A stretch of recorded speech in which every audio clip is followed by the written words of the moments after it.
She saved his life, but by dawn, the world would call it a kidnapping. It was the ultimate paradox of loyalty. The act of preserving the most dangerous man in the city would nearly cost Nia her freedom, her reputation, and her future. He was bleeding out in the back seat of her economy car, a man who commanded legions reduced to a trembling weight against the upholstery, and she made the only choice her conscience would allow. She took him to the only safe place she knew. She did not know then that by bringing the dragon into her sanctuary, she was inviting the fire that would threaten to burn down everything she had built. The cameras would capture the departure, the whispers would fill the vacuum of silence, and by the time the sun rose, the narrative would spin out of her control. She helped, but it almost cost her everything. Before we unravel the long, terrifying night that changed everything for Nia and her enigmatic employer, take a moment to pause. We are building a community of story lovers here. Scroll down to the comments section right now and tell us where you're watching from today. Is it a quiet evening at home? Or are you on a break at work? Let us know, and make sure you have subscribed to the channel to never miss a story like this.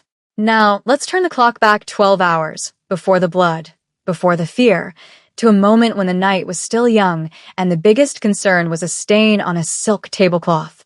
The evening began at 7 p.m. with the polite, suffocating murmur of high society. The gala was held in the cavernous ballroom of the St. Regis, a venue that smelled of lilies and old money. Nia stood near the periphery, her posture perfect, her expression neutral. As the personal assistant to Daehyun, the CEO of Ryung Corp and the rumored head of the city's most formidable syndicate, her job was to be invisible until she was necessary.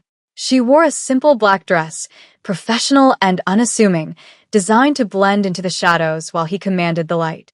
Her eyes, however, never stopped moving. She scanned the room, tracking the movement of waiters, the whispers of rivals, and the subtle shifts in Daehyun's body language. He stood in the center of a circle of investors, a glass of scotch untouched in his hand.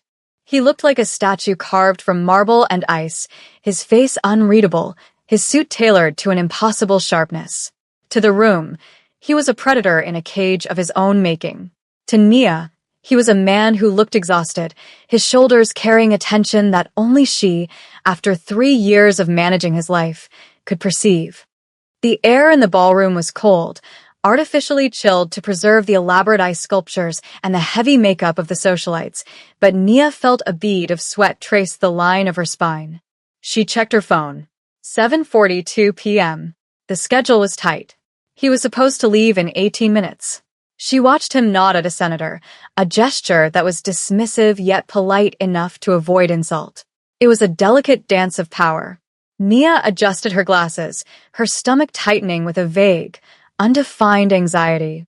Usually, these events were routine, a parade of handshakes and hollow compliments, but tonight felt different.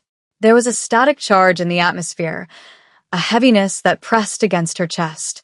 She watched a man in a waiter's uniform linger too long near the exits. She saw Daehyun's eyes flicker toward the mezzanine, his jaw tightening. He knew. Whatever was happening, he was already calculating the angles. Nia took a step forward, ready to intervene, to pull him away with a fictitious phone call, but he caught her eye. It was a microscopic shake of the head. "Stay back." She froze, her heart hammering against her ribs, forced to obey the silent command of a man who thought he could outmaneuver fate. By 9:15 p.m., the carefully orchestrated elegance of the evening had unraveled into chaos, though the guests inside the ballroom remained blissfully unaware. Nia had been waiting by the service entrance, the designated extraction point, tapping her heel against the concrete. The alleyway was dim, illuminated only by the sickly yellow buzz of a street lamp and the glow of the city's skyline in the distance. The silence here was heavy, filled with the distant hum of traffic and the scurrying of rats near the dumpsters. She checked her watch again. He was late. Daehyun was never late. Punctuality was not just a preference for him, it was a mechanism of control. If he said he would be at the car at 9:10, he would be there at 9:10. The delay was a siren screaming in her mind. Her thumb hovered over the security protocol button on her phone, a direct line to his head of security, but hesitation paralyzed her. If she called it in and she was wrong, she would look incompetent. If she didn't call it in, and she was right, he could be dead. The sound of a heavy metal door crashing open shattered her internal debate. Nia flinched, stepping back into the shadows of the brick wall, her breath catching in her throat. Dae-hyun stumbled out of the service exit, his movements jerky and uncoordinated. He was not the marble statue anymore. He was a man fighting to stay upright. One hand was pressed violently against his side, his fingers clutching the fabric of his white dress shirt, which was now blooming with a dark, terrifying crimson stain. He didn't look at her. He looked at the pavement, gasping for air, his legs buckling. Nia moved before she thought. The paralysis vanished, replaced by a surge of adrenaline that made her hands shake, but her mind crystal clear. She rushed to him, catching his weight just as his knees gave out. He was heavy, a solid mass of muscle and bone that threatened to drag them both to the dirty ground. She smelled it immediately. The metallic, copper tang of fresh blood mixed with his expensive sandalwood cologne. It was a nauseating cocktail of luxury and violence. Dae-hyun looked up at her, his eyes glassy and unfocused, sweat beading on his pale forehead. He gripped her arm, his fingers digging into her skin with bruising force. No hospitals, he wheezed, the words wet and strained. No police, Nia's mind raced. The protocol dictated that she drive him to the private clinic on the west side, a facility on the payroll, but as she looked at him, she saw the terror in his eyes. He wasn't just wounded, he was hunted. If they went to the clinic, whoever did this would be waiting. The realization hit her like a physical blow. The system was compromised. There was nowhere safe. She looked at his bleeding side, then at her car parked 10 feet away. It was a humble Honda Civic, invisible, unassuming. It was the last place anyone would look for a Mafia Don. Okay, she whispered, the gravity of her decision settling in her stomach like a stone. Okay, I've got you. She wasn't his assistant anymore. She was his lifeline. Getting him into the vehicle was a physical ordeal that felt like it lasted hours, though the dashboard clock insisted it was only 9:48 p.m. Nia had to drape his arm over her shoulder, bearing the brunt of his weight as she half-dragged, half-carried him toward the passenger side. Every step was a battle against gravity and his fading consciousness. He groaned, a low, guttural sound of agony that made her own insides twist. She fumbled with the keys, her fingers slippery with his blood. It was on her hands, on the sleeve of her dress, a stark, undeniable evidence of the line she was crossing. When she finally maneuvered him into the seat and reclined it back, he looked small. The powerful CEO was reduced to a broken man in a budget sedan. She slammed the door, the sound echoing like a gunshot in the quiet alley, and ran to the driver's side. Her heart was beating a frantic rhythm against her ribs, a drumline of panic. Start the car. Just start the car. As she pulled out of the alley, the city transformed. It was no longer the metropolis she knew. It was a labyrinth of threats. Every pair of headlights in the rearview mirror became a potential assassin.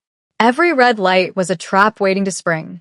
Nia drove with a white-knuckled grip on the steering wheel, her eyes darting between the road and Dae-hyun's pale face. He was drifting in and out of consciousness, muttering in Korean, his hand still clamped over his wound. She needed to get him off the streets. She needed supplies. She needed a place that didn't exist on his enemy's maps. The realization of where she was going terrified her more than the drive itself. She was taking him home, to her apartment.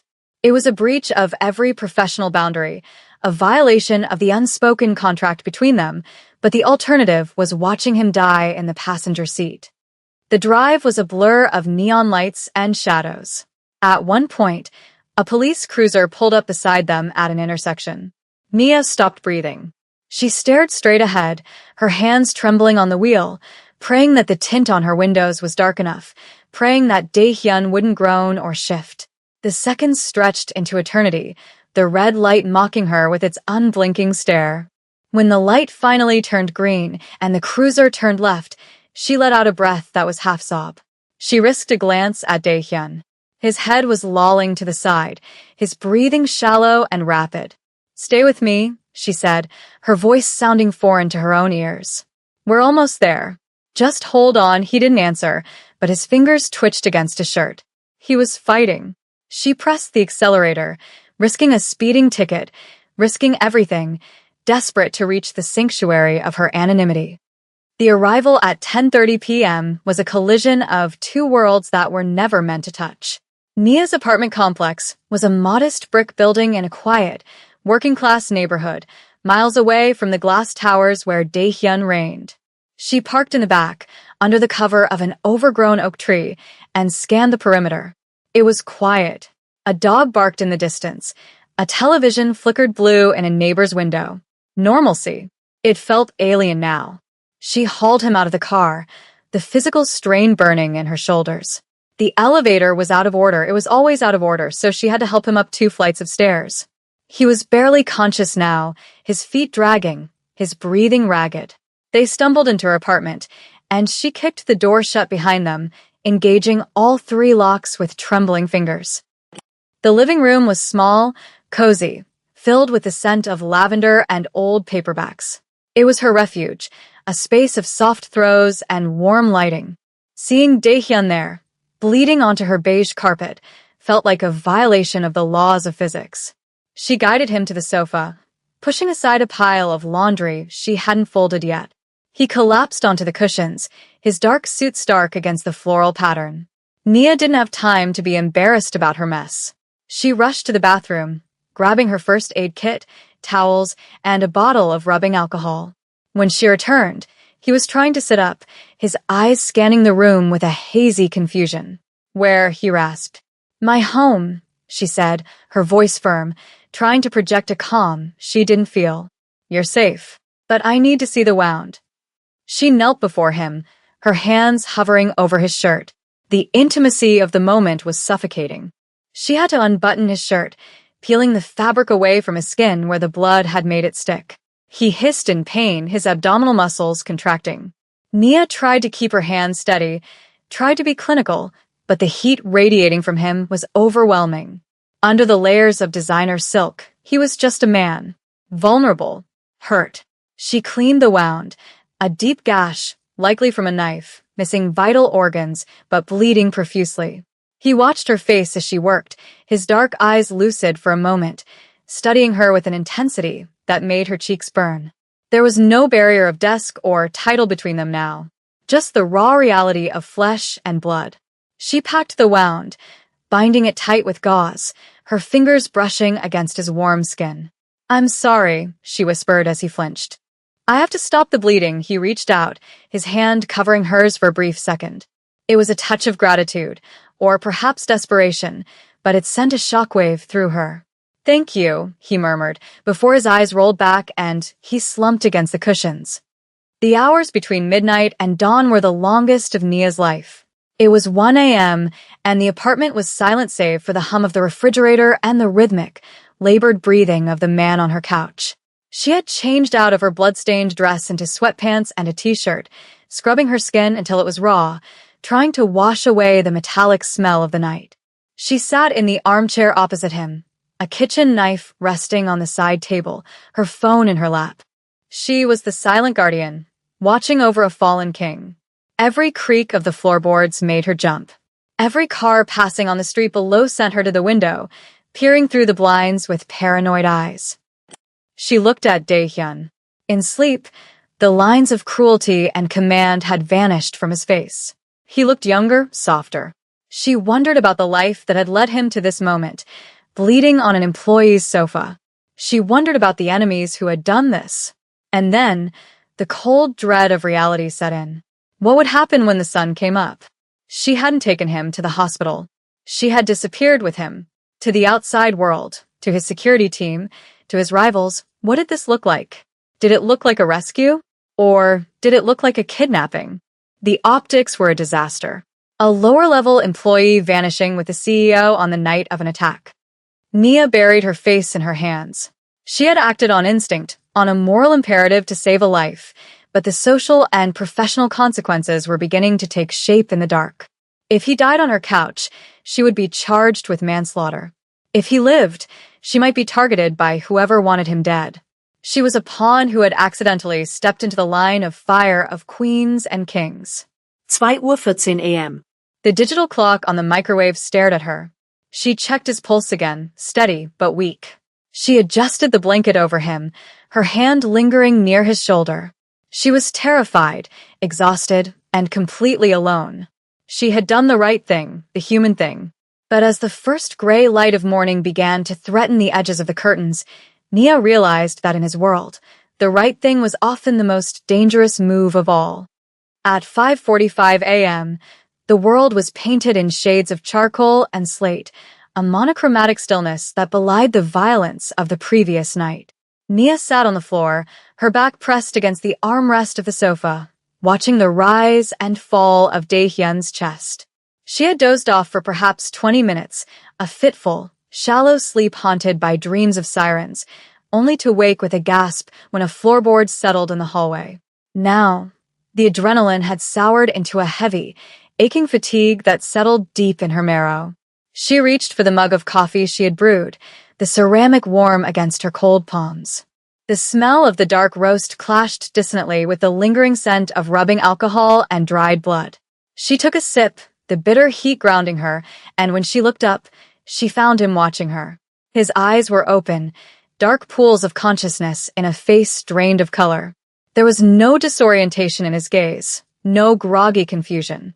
He was awake, and he was assessing the threat level of her living room. "You're awake," Nia said, her voice raspy from disuse. She set the mug down on a coaster, an absurd, habitual gesture of tidiness in the midst of a crisis. Dae-hyun tried to shift, a grimace tightening his jaw as the movement pulled at the stitches she had improvised with butterfly closures. He let out a sharp breath through his nose, abandoning the effort to sit up. "Nia," he said.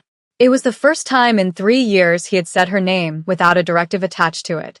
It wasn't "Nia, bring the car," or "Nia, cancel the meeting." It was just her name, spoken with a quiet, bewildered reverence. He looked around the room, taking in the framed posters of vintage jazz festivals, the stack of unread mail on the console table, the softness of the throw blanket tucked under his chin. It was a glimpse into her humanity that he had never bothered to see from the height of his glass tower. "Why?" he asked, his voice rough. "You should have dropped me at the clinic. You should have left." Nia shifted on the floor, drawing her knees to her chest, hugging her legs as a barrier between them. The intimacy of the moment was thick, almost suffocating. The morning light was beginning to touch his face, softening the harsh angles of his cheekbones. "The clinic wasn't safe," she answered, her gaze dropping to the pattern of the rug. "You know that. And I couldn't leave you."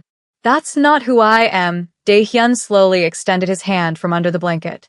It was a struggle for him, a tremor running through his fingers, but he reached out until his fingertips brushed against her arm.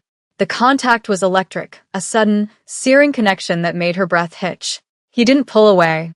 He traced the line of her forearm, his touch a silent acknowledgement of the blood, his blood, that she had washed off her skin hours ago. "You risked everything," he murmured, his eyes locking onto hers. "Do you understand what happens if they find me here? Do you understand what they will do to you?" The question hung in the air, heavy with a threat that wasn't directed at her, but for her. For a moment, the boss and the assistant ceased to exist. There was only a man who was hurt and a woman who had saved him, suspended in the fragile quiet of dawn.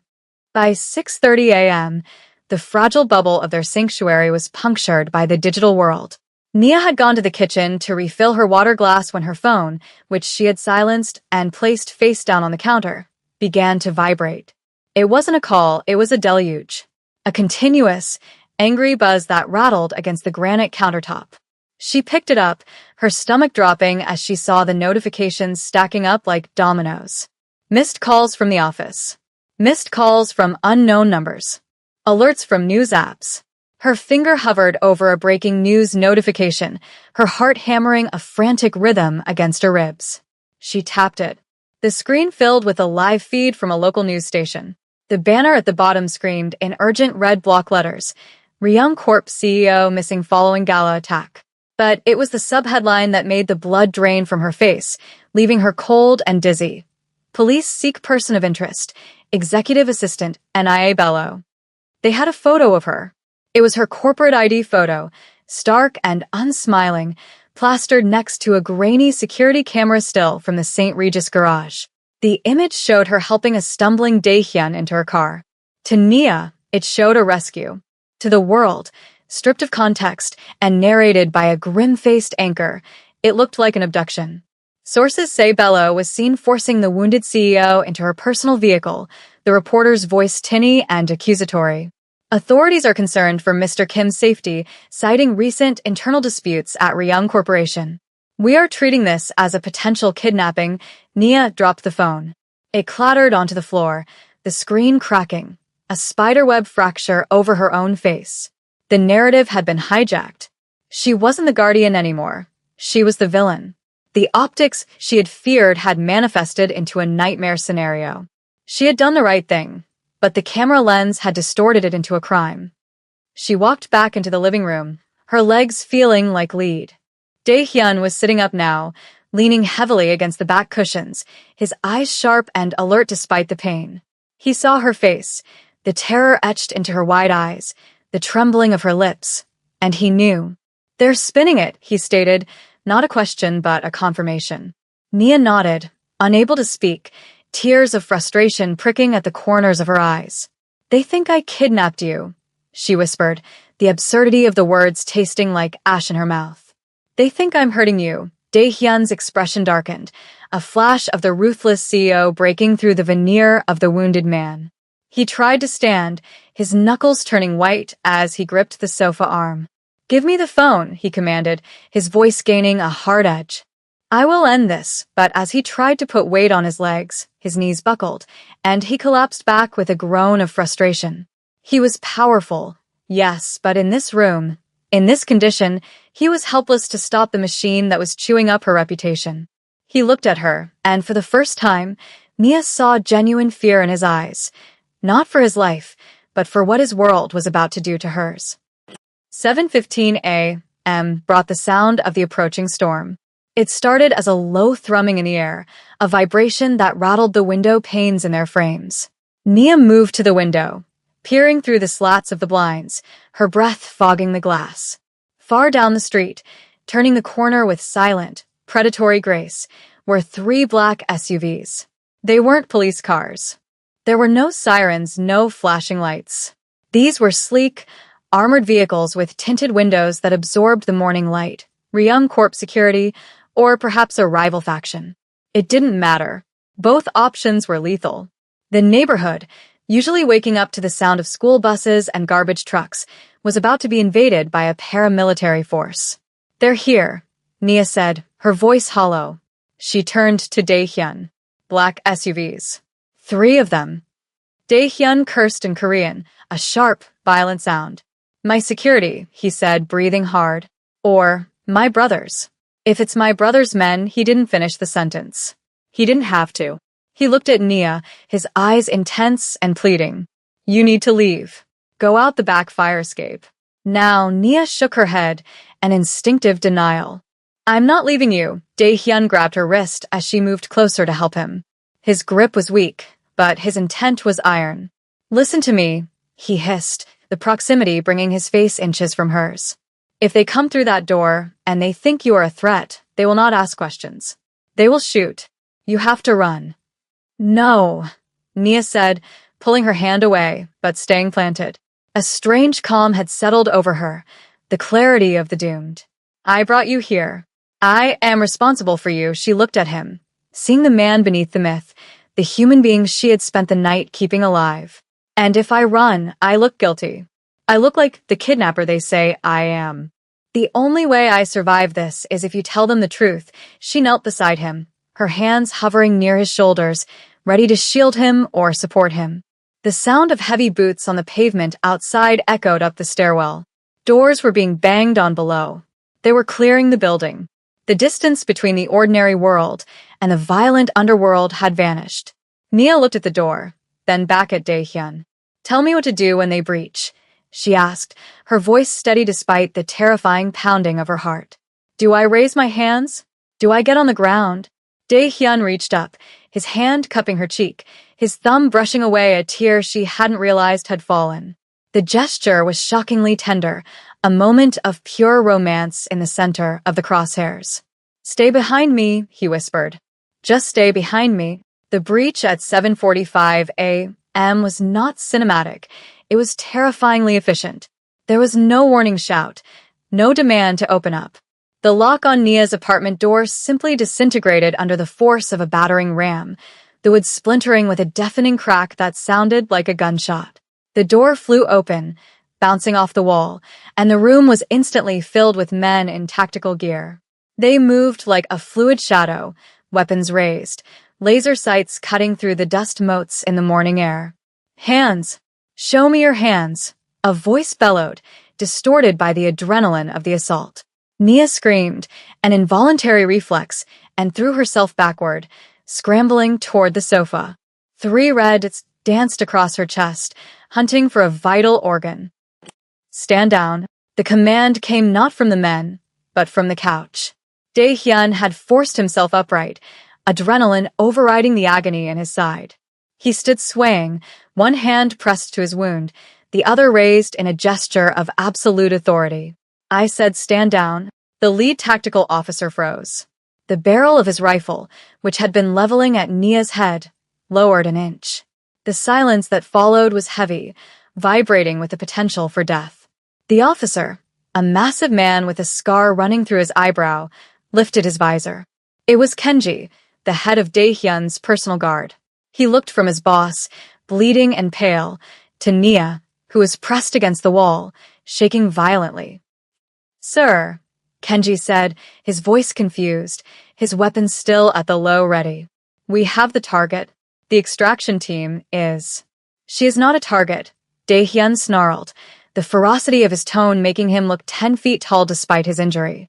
He took a stumbling step forward, placing his body between the gunman and Nia. It was a physical shield, a declaration of protection that defied all protocol. "She is the only reason I am breathing. Anyone who points a weapon at her answers to me." Nia watched from the floor, her heart pounding so hard she thought it would bruise her ribs. She saw the shift in the room. The tension didn't vanish, but it changed flavor. The soldiers lowered their weapons fully. The narrative in the room shifted from hostage rescue to medical evac. Dae-hyun turned to look at her, ignoring his men. He extended a hand to her, ignoring the blood seeping through his shirt. "Get up, Nia," he said softly, the contrast between his command to the men and his tone with her jarring. "You're safe." She took his hand, her legs trembling as she rose. She wasn't just an employee anymore. In the eyes of everyone in that room, she had just become untouchable. The aftermath was a blur of controlled chaos, but the resolution, when it came, was quiet. It was 9 a.m. They were in the back of one of the armored SUVs, speeding away from her apartment, away from her old life. A medic was working on Dae-hyun's side, but Dae-hyun's attention was entirely on Nia. She sat on the opposite bench seat, wrapped in a thermal blanket, staring out the darkened window at the city passing by. She felt hollowed out, the adrenaline crash leaving her numb. Her phone had been recovered and replaced. The PR team was already issuing statements, correcting the narrative, painting her as the hero she was. But the public vindication mattered less than the silence in the car. "I will fix the apartment," Dae-hyun said, his voice low, cutting through the hum of the tires. "The door, the carpet, everything." Nia looked at him. He was cleaned up slightly, and 4-line running into his arm, but his eyes were the same ones that had watched her from the sofa. "It's just an apartment," she said quietly. "It was a home," he corrected. "You brought me into your home." He leaned forward, wincing slightly, closing the distance between them. The medic pretended to be busy with a gauge. Dae-hyun took her hand, his thumb rubbing over her knuckles. It wasn't a handshake. It was a promise. "You saved my life, Nia. But you lost your anonymity. You can't go back to how it was." "I know," she whispered. The fear of the future was there, but it was different now. She wasn't facing it alone. "Then we go forward," he said. "Together." He didn't let go of her hand. As the car turned toward the secure estate that would be their temporary fortress, Nia realized the irony was complete. She had almost lost everything by doing the right thing. But as she looked at the man holding her hand, a man who looked at her with a mixture of awe and possession. She realized she had gained something she never dared to want. She had walked into the fire, and she hadn't just survived. She had tamed the dragon, and for the first time in 12 hours, she exhaled.